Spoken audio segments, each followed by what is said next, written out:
২২ সালে নিউজিল্যান্ডের মাটিতে রূপকথার গল্প লিখে প্রথম টেস্ট জয়ের নায়ক ছিলেন ম্যাচসেরা ইবাদত হোসেন। পাকিস্তানের মাটিতে পেসারদের দাপটে যখন আরেকটি রূপকথা রচনা করল বাংলাদেশের পেসাররা, ইবাদত তখন দলের বাইরে।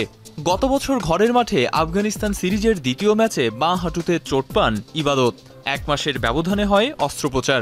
তারপর একে একে জাতীয় দলের এই পেসার মিস করেছেন ওডিআই বিশ্বকাপ ও টি-20 বিশ্বকাপ, থাকতে পারেননি পাকিস্তান সিরিজেও। তবে দীর্ঘ অপেক্ষার পর এবার যেন ইবাদতের ফেরার পালা। এ মাসেই ভারত সফরে দলের সাথে থাকবেন তিনি। কোচিং স্টাফের নিবিড় পর্যবেক্ষণে সিদ্ধান্ত হবে ইবাদত ভারত সিরিজেই ফিরতে পারবেন নাকি অপেক্ষার পালা আরও দীর্ঘ হবে। ফিজিও এবং ট্রেনার, ফাস্ট বোলিং কোচ ওনারা যে প্রোগ্রাম দিয়েছে ওই প্রোগ্রামই ফলো করতেছি। বাংলাদেশ টিমের মনিটরিংয়ে থাকবো, এই জিনিসটার জন্য হয়তো আমাকে নিয়ে যাবে ইন্ডিয়াতে।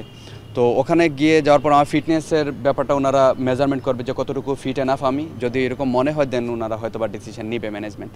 সাম্প্রতিক সময়ে দেশে পেসারদের জাগরণ ও উত্থান নিয়ে দারুণ উচ্ছ্বসিত ইবাদত হোসেন। স্পিনিং উইকেট বা পেস উইকেট যেটাই হোক না কেন, ইবাদতের আত্মবিশ্বাস বাংলাদেশ এখন বিশ্বের যে কোনো দলকেই চ্যালেঞ্জ জানানোর সামর্থ্য রাখে। স্পিন ডমিনেটিং টিম ছিলাম আমরা আগে। আমাদের কাছে আসলে সবাই মনে করতো যে বাংলাদেশে গেলেই তো ওরা ফ্ল্যাট ট্র্যাক এবং স্পিনিং ট্র্যাক দিবে, স্কোয়ার টার্ন করবে।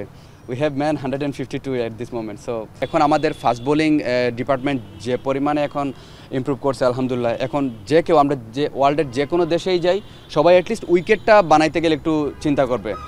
ইবাদত ইনজুরিতে পড়ার পর শরীফুল ইসলাম, হাসান মাহমুদ, তানজিম সাকিব, নাহিদ রানারা নিজেদের সামর্থ্যের জানান দিয়ে জাতীয় দলে জায়গা অনেকটাই পাকাপোক্ত করে ফেলেছেন। এছাড়াও আগে থেকেই আছেন তাসকিন, মুস্তাফিজ, খালেদ আহমেদরা। অবধারিতভাবেই তাই স্কোয়াডে বেড়েছে প্রতিদ্বন্দ্বিতা।